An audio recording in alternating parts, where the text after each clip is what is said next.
আমার কথা বলবাই না। পোলাও পোলার বউয়ের কথা আমার আর বাসার ঢুকাইলো না। তখন আমি কইলাম যে দাদা রে, কার বলতাম কেউ নাই আমার।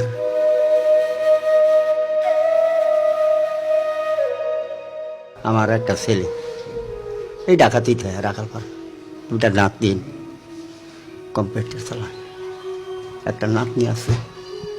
আমার এই পাশাতে একটা ঘাও, এই ঘাওটা পচা পড়ছে এবং কি রাত্রে বেলা রিক্সাও চালাইছি, ভালো ছিলাম। এই ঘাওটাও তো আমার রাস্তা পোলার গেটের সামনে ফালাই থিয়ে গেল। পোলাও পোলার বউয়ের কথা আমার আর বাসার ঢুকাইলো না। পরে কইলাম যে দেখ রে বাবা, আমি সকালেও খাই আইছি না, আমার তো খিদা লাগছে না, সেটা বাসাই না।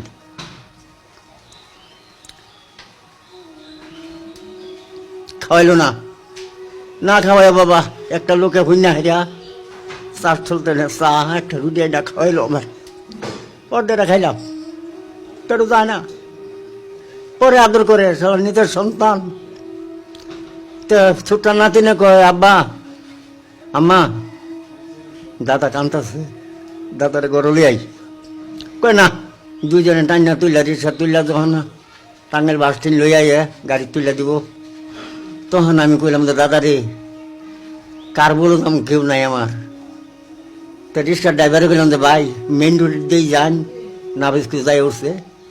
কইলাম যে আমার মেন রোড দিয়ে আপনি এই আজাদপাড়া মহাখালী ডিএসের সামনে যে ব্রিজের তলে পুলিশ বক্স এনে আমার ভালাই দিয়ে, এনে আমার বিছনাটা করে হতে দিয়ে আমার এনে দুইটা নাতিন, নাতিনটা আমার দিকে আয় দাদু কেমন আছো। আমি পড়ে রয়েছি বাবান, আমি খুব আদরে আছি, বাবার কথা বলবাই না। গা খাওয়াইছে আয় আব্বা কেমন আছে, আর আনন্দ আমার কি আছে কল। আমি দোয়া করি আবার আমার পুত্রের আল্লাহকে দোয়া বিপদে না ফেলায়, আমি এই কামনাই করি। আমি খুব শুয়ে কাটাইতেছি দিন, খুব শুয়ে কাটাইতেছি, আমার কষ্ট নাই, আমার কেউ নাই দুনিয়া, আমার এই এক ছেলে আছে। আমি বর্ত দিনে আল্লাহ আছে, ওই একজন মাথার উঠে আছে, বালামন্দর মালিক আমার আল্লাহ।